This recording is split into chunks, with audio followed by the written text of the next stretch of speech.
Your manager just asked how you were doing, and without thinking, without pausing even for half a second, you said fine.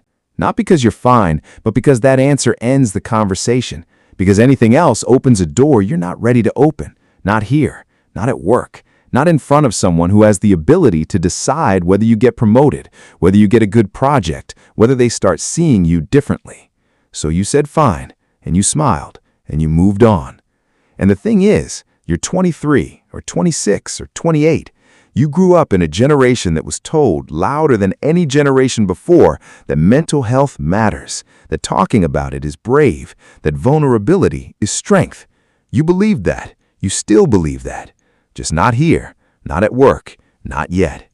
This is the defining psychological contradiction of Gen Z in the American workplace in 2026.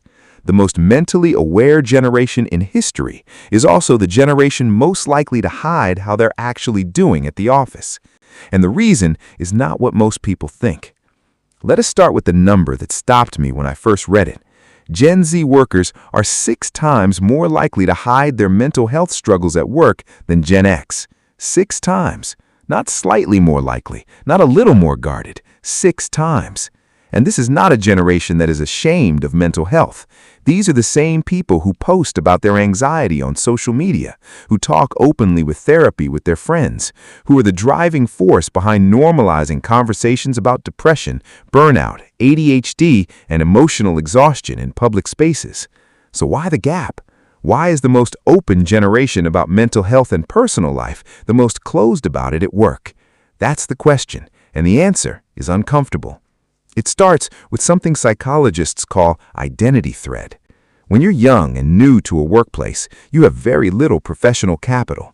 You haven't yet built a reputation. You haven't proven yourself over years of consistent output. You're still being evaluated, constantly, whether or not anyone says so out loud. And in that environment, any information that could reframe how people see you becomes a risk. Here's how it works in the brain. When you're in a position of low power, new job, junior role, probationary period, your threat detection system is running on high sensitivity. Your brain is constantly scanning for signals of how you're being perceived. This is not paranoia. This is social survival instinct, the same mechanism that kept our ancestors alive in group environments. And when that system detects a potential threat to your social standing, it shuts down vulnerability immediately. So even if you genuinely believe mental health conversations are important, even if you've had those conversations 100 times in your personal life, the moment you walk into that office, your brain does a different calculation. It asks, what happens if I say this here? And the honest answer, the one your nervous system already knows, is that you're not sure. And not being sure is enough to keep you quiet. Now here's where it gets more specific to Gen Z. Because this is not just about being new to a job. Gen Z entered the workforce during one of the most psychologically destabilizing periods in American history.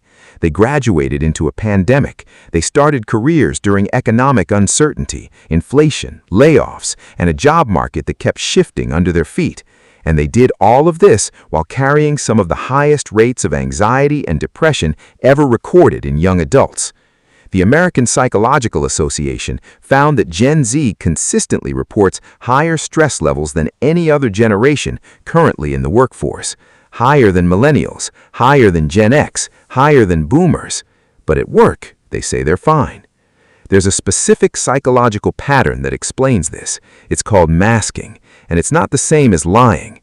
Masking is when you perform a version of yourself that matches what you believe the environment expects. You adjust your behavior, your language, your emotional expression, not to deceive people, but to survive the social environment you're in. Gen Z is remarkably good at this. They've had to be.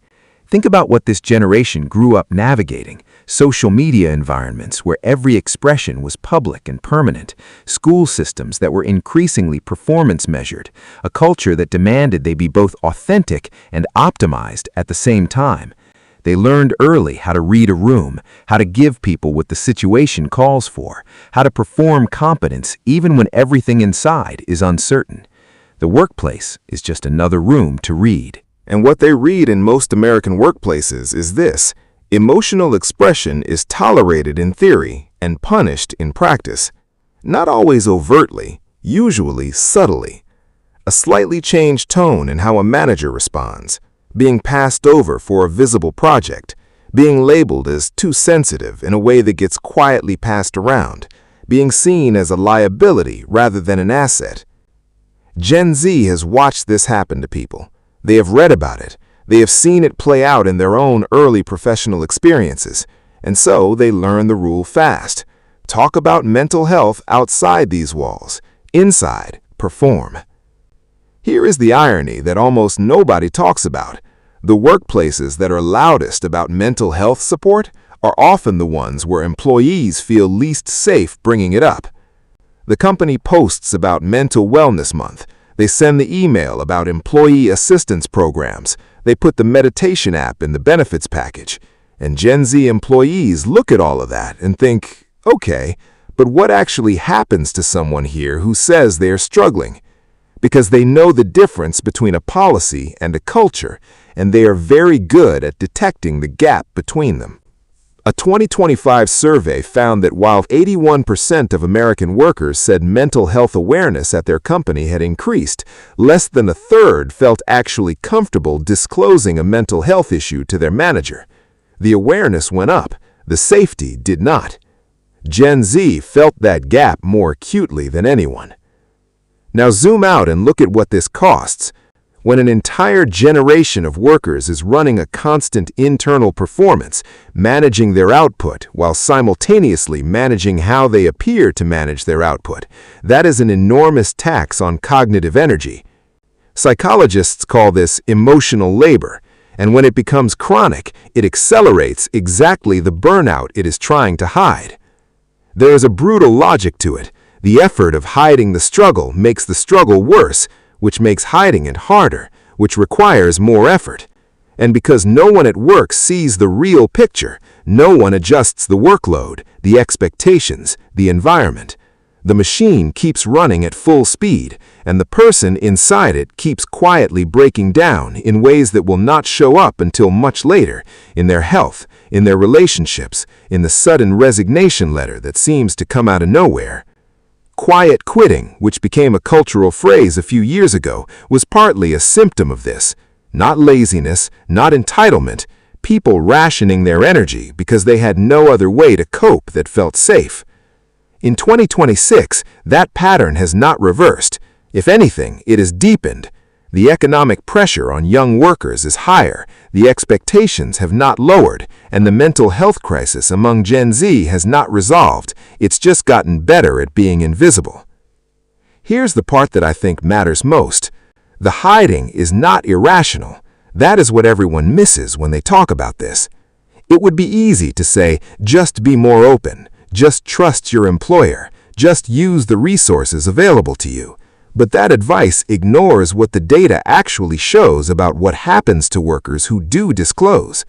Research consistently finds that employees who disclose mental health conditions at work face subtle but measurable negative consequences in how they are perceived, how much autonomy they are given, and how their competence is evaluated. Gen Z is not being paranoid, they are being accurate. They are doing a rational calculation in an irrational system, and the answer they keep arriving at is, the risk is not worth it, not right now, not until I have more ground beneath me, not until I can afford to be seen as something more than just the new person who might be a problem. And so they keep performing, 6 times more than Gen X, every day, in every meeting, in every casual hallway conversation where someone asks how they are doing. Fine. Always fine. The question I keep coming back to is not about Gen Z, it's about the workplaces they're walking into. We built systems that say one thing and reward another. We created cultures that celebrate vulnerability in the abstract and penalize it in practice. And then we handed those systems to the most psychologically literate generation in history and asked them to thrive inside them. And they are. By every visible metric, many of them are. You just can't see what it's costing them. And the thing about costs that stay invisible for long enough is that eventually, without warning, they come due. The only question is who's paying attention when that happens.